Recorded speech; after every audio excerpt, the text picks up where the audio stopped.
Hello दोस्तों, नमस्ते। मैं डॉक्टर अनु राजरानी अग्रवाल उर्फ डॉक्टर अनु मोदी और आज हम लोग डिस्कस करने जा रहे हैं कि आंखों से पानी क्यों गिरता है, उसकी वजह क्या है।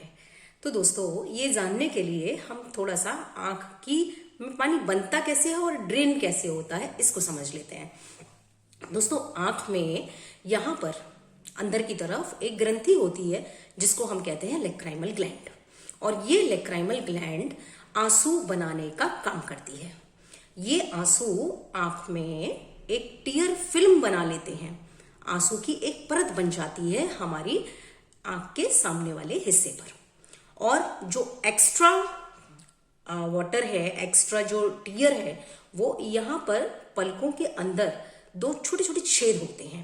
वहां से होता हुआ ये छोटी कैनाल से होता हुआ, और दोस्तों इस तरफ एक सेक जैसा स्ट्रक्चर होता है हड्डी के अंदर, जिसको हम लेक्राइमल सेक कहते हैं, उसके अंदर जाता है, और वहां से फिर एक छोटी सी डक्ट होती है जिसको हम लेक्राइमल डक्ट कहते हैं। वहां से ये नाक के अंदर ड्रेन हो जाता है। ये सब हड्डी के अंदर के स्ट्रक्चर हैं। तो ये दोस्तों नॉर्मल फिनोमिना है कि किस प्रकार से आंसू बनता है और आंसू ड्रेन होता है। अब दोस्तों क्या होता है, यदि लेक्राइमल ग्लैंड ज्यादा आंसू बनाए या जो लेक्राइमल डक्ट है वो ड्रेन ना करे आंसू को, इन दोनों ही कंडीशन में आंख से पानी ज्यादा गिर सकता है। तो अब दोस्तों हम दोनों कंडीशन को एक एक करके डिस्कस करेंगे और दोनों का क्या कारण होता है और क्या ट्रीटमेंट होता है इसको भी हम डिस्कस करेंगे। दोस्तों, कई बार पहले हम कंडीशन लेते हैं कि जो नेजोलेक्राइमल डक्ट है उसमें ऑब्स्ट्रक्शन है, यानी वो जो डक्ट है वो बंद है, उसकी वजह से जो प्रॉब्लम है वो किस प्रकार से होती है और उसका क्या इलाज होता है और उसको कैसे पहचाना जाता है, पहले हम उसको डिस्कस करते हैं। कई बार दोस्तों ये प्रॉब्लम बच्चों में भी हो सकती है, छोटे छोटे बच्चों में। आपने सुना होगा कि बच्चा पैदा हुआ और उसके बाद से ही उसकी आंख में पानी गिर रहा है और कोई दिक्कत नहीं है, लेकिन बस आंख से बराबर पानी गिरता रहता है।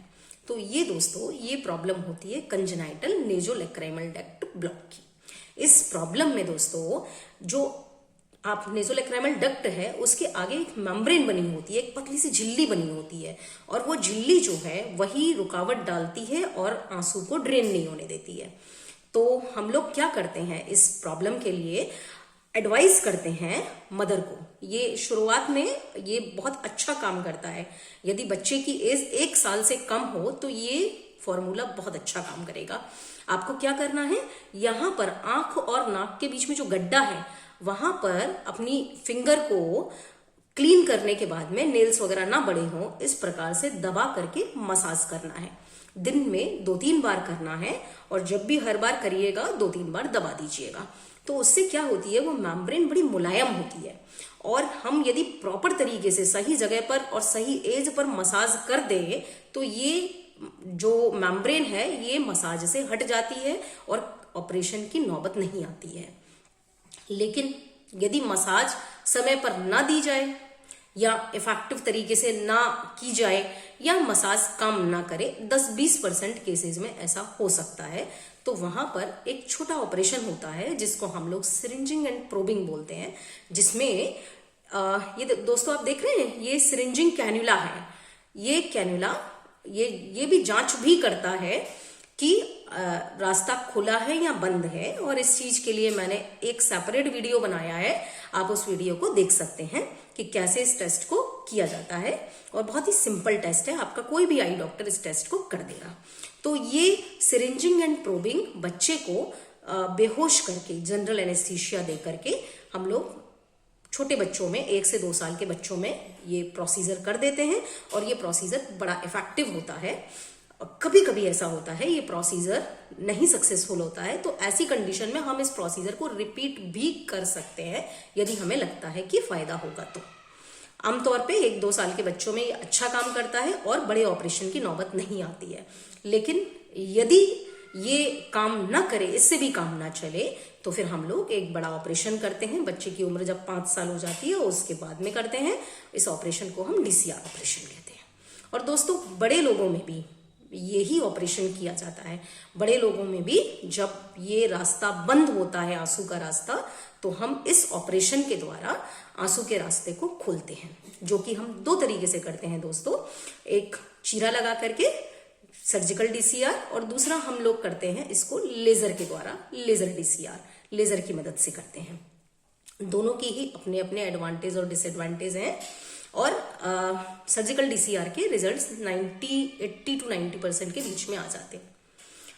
तो ये बात हुई दोस्तों कि यदि हमारे आंसू का रास्ता बंद है और उस वजह से पानी आ रहा है, उसका क्या इलाज है।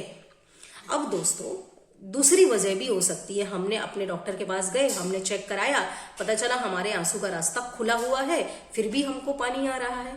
तो क्यों पानी आ रहा है? तो उसकी दोस्तों कुछ वजह हो सकती हैं। कि पहली चीज हो सकती है दोस्तों कि आपकी आंख की लैक्राइमल ग्लैंड ज्यादा पानी बना रही है। अब वो ज्यादा पानी क्यों बना रही है दोस्तों?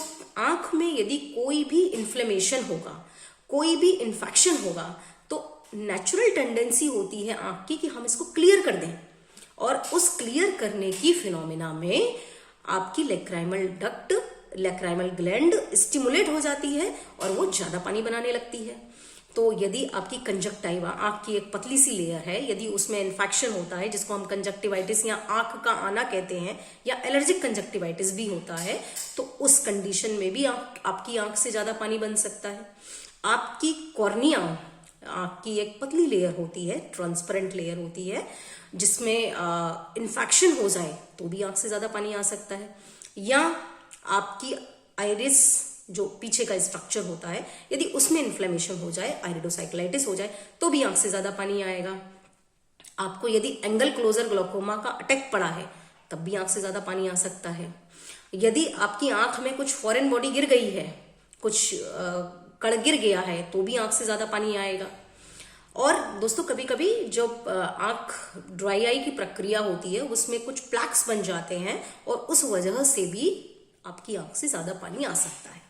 तो दोस्तों जब भी आपको आंख से ज्यादा पानी आने का प्रॉब्लम हो रहा है, तो आप एक बार अपने आई डॉक्टर को कंसल्ट कर लें, जान लें कि ये आंख से ज्यादा पानी क्यों आ रहा है।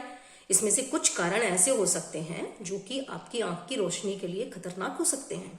आप जान लें कि ये पानी आने की वजह क्या है, रास्ता रुका हुआ है, या इरिटेशन की वजह से ज्यादा पानी आ रहा है, और उसका एप्रोप्रिएट इलाज ले लें, ताकि आपकी आंख को कोई गहरा नुकसान ना हो। तो दोस्तों ये क्यों आता है आंख से ज्यादा पानी, और इसका क्या इलाज है, ये हम लोगों ने आज ब्रीफली जाना।